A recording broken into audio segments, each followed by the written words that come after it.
एक बार भगवान बुद्ध जेतवन विहार में रह रहे थे। भिक्षु चक्षुपाल भगवान से मिलने के लिए आए थे।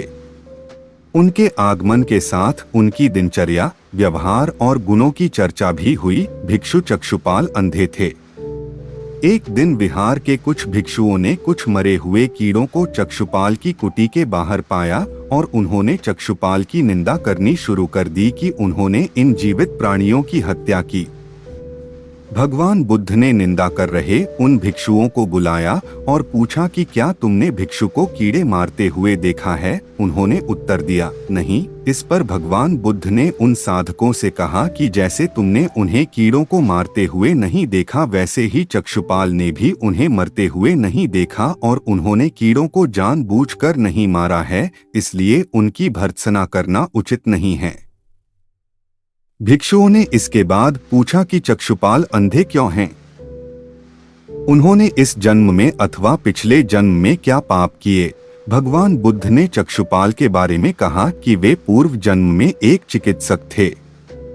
एक अंधी स्त्री ने उनसे वादा किया था कि यदि वे उसकी आंखें ठीक कर देंगे तो वह और उसका परिवार उनके दास बन जाएंगे। स्त्री की आंखें ठीक हो गईं, पर उसने दासी बनने के भय से यह मानने से इनकार कर दिया। चिकित्सक को तो पता था कि उस स्त्री की आंखें ठीक हो गई हैं। वह झूठ बोल रही है। उसे सबक सिखाने के लिए या बदला लेने के लिए चक्षुपाल ने दूसरी दवा दी। उस दवा से महिला फिर अंधी हो गई। वह कितना ही रोई पीटी, लेकिन चक्षुपाल जरा भी नहीं पसीजा। इस पाप के फलस्वरूप अगले जन्म में चिकित्सक को अंधा बनना पड़ा। एक बार भगवान बुद्ध अपने अनुयायियों के साथ किसी गांव में उपदेश देने जा रहे थे।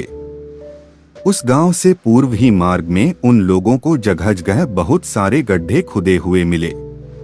बुद्ध के एक शिष्य ने उन गड्ढों को देखकर जिज्ञासा प्रकट की, आखिर इस तरह गड्ढे का खुदे होने का तात्पर्य क्या है? बुद्ध बोले, पानी की तलाश में किसी व्यक्ति ने इतने गड्ढे खोदे हैं। यदि वह धैर्यपूर्वक एक ही स्थान पर गड्ढे खोदता तो उसे पानी अवश्य मिल जाता, पर वह थोड़ी देर गड्ढा खोदता और पानी न मिलने पर दूसरा गड्ढा खोदना शुरू कर देता। व्यक्ति को परिश्रम करने के साथ धैर्य भी रखना चाहिए। एक बार भगवान बुद्ध भिक्षा के लिए एक किसान के यहाँ पहुँचे। तथागत को भिक्षा के लिए आया देखकर किसान उपेक्षा से बोला, श्रमण, मैं हल जोतता हूँ और तब खाता हूँ। तुम्हें भी हल जोतना और बीज बोना चाहिए और तब खाना खाना चाहिए। बुद्ध ने कहा, महाराज, मैं भी खेती ही करता हूँ। इस पर किसान को जिज्ञासा हुई और वह बोला, मैं न तो तुम्हारे पास हल देखता हूँ, न बैल और न ही खेती का स्थल।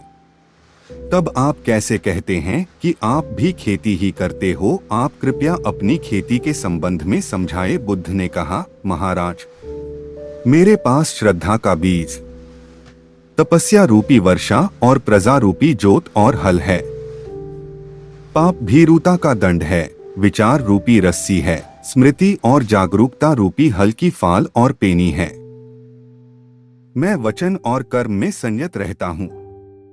मैं अपनी इस खेती को बेकार घास से मुक्त रखता हूँ और आनंद की फसल काट लेने तक प्रयत्नशील रहने वाला हूँ।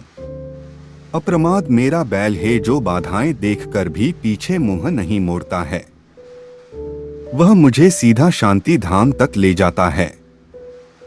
इस प्रकार मैं अमृत की खेती करता हूँ। भगवान बुद्ध का जब पाटलिपुत्र में शुभागमन हुआ तो हर व्यक्ति अपनी अपनी सांपत्तिक स्थिति के अनुसार उन्हें उपहार देने की योजना बनाने लगा।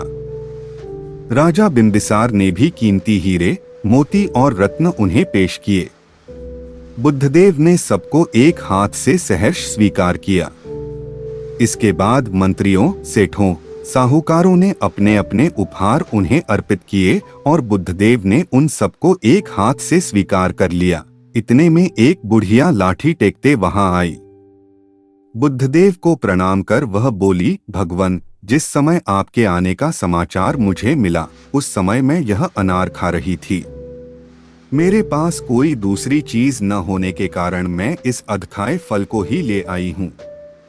यदि आप मेरी इस तुच्छ भेंट स्वीकार करें तो मैं अहोभाग्य समझूंगी। भगवान बुद्ध ने दोनों हाथ सामने कर वह फल ग्रहण किया। राजा बिंबिसार ने जब यह देखा तो उन्होंने बुद्धदेव से कहा, भगवान क्षमा करें, एक प्रश्न पूछना चाहता हूँ। हम सबने आपको कीमती और बड़े बड़े उपहार दिए जिन्हें आपने एक हाथ से ग्रहण किया, लेकिन इस बुढ़िया द्वारा दिए गए छोटे एवं जूठे फल को आपने दोनों हाथों से ग्रहण किया, ऐसा क्यों? यह सुन बुद्धदेव मुस्कराए और बोले, राजन, आप सबने अवश्य बहुमूल्य उपहार दिए हैं, किंतु यह सब आपकी संपत्ति का 10वां हिस्सा भी नहीं है। आपने यह दान दीनों और गरीबों की भलाई के लिए नहीं किया है, इसलिए आपका यह दान सात्विक दान की श्रेणी में नहीं आ सकता। इसके विपरीत इस बुढ़िया ने अपने मुंह का कौर ही मुझे दे डाला है। भले ही यह बुढ़िया निर्धन है, लेकिन इसे संपत्ति की कोई लालसा नहीं है। यही कारण है कि इसका दान मैंने खुले हृदय से दोनों हाथों से स्वीकार किया है। हमारे चैनल में आपका स्वागत है। हमारी वीडियो पसंद आई तो प्लीज सब्सक्राइब करें और लाइक करें, कमेंट करें और शेयर करें। आपका बहुत बहुत धन्यवाद। हमारे चैनल पर आपको मोटिवेशनल वीडियो मिलती रहेगी। श्रीकांता जी का